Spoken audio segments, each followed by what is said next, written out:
Hi, I'm Kevin Taylor with Wildlife Expeditions of Teton Science Schools, and I am in some sweet moose habitat right now. Now, if you were an artist or you were in an art class and somebody asked you to draw a picture or paint a picture of moose habitat, this is what you would draw. Okay, this is outstanding. This is actually a beaver pond that the beavers made this pond, they flooded it, they made this pond. This is outstanding moose habitat. And it just so happens that we have a moose right down in the wetlands here. And we're probably about 120 yards away, but it's remarkable. With a smartphone with an adapter on it, you can take surprisingly good photos and video through this spotting scope. Let me show you.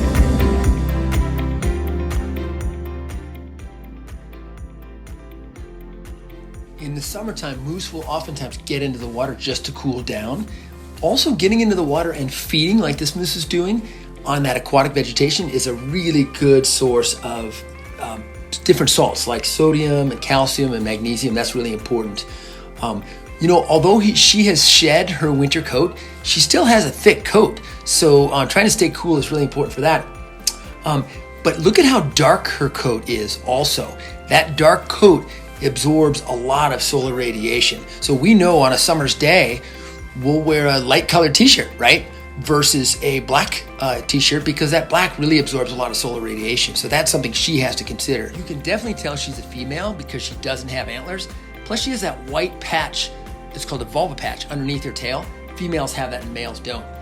Notice too how bulbous her nose is. She has this very intricate passageway of nasal passages in her nose, and that helps so that when she puts her head down to feed, she doesn't get water up her nose and back into her throat.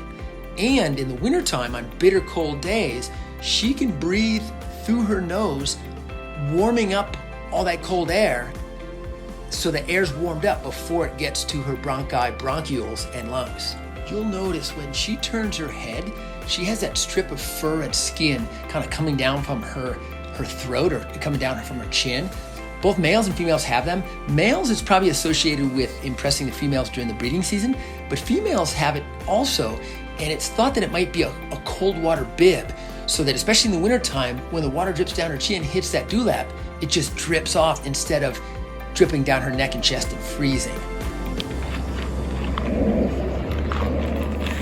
Now, we've had a great opportunity to talk all about moose and how it is that they're so good at living in this place with long cold winters and deep snow and short cool dry summers. The one thing I didn't mention, one of the ways that they deal with deep water as well as deep snow is they not only have long legs, but they have these special joints in their shoulders and their hips that allow them to pick up their legs really high. And that way they're not dragging their legs through the snow, they're actually saving energy by picking up their legs instead of dragging their legs through the snow. So moose are pretty amazing, so good at living here.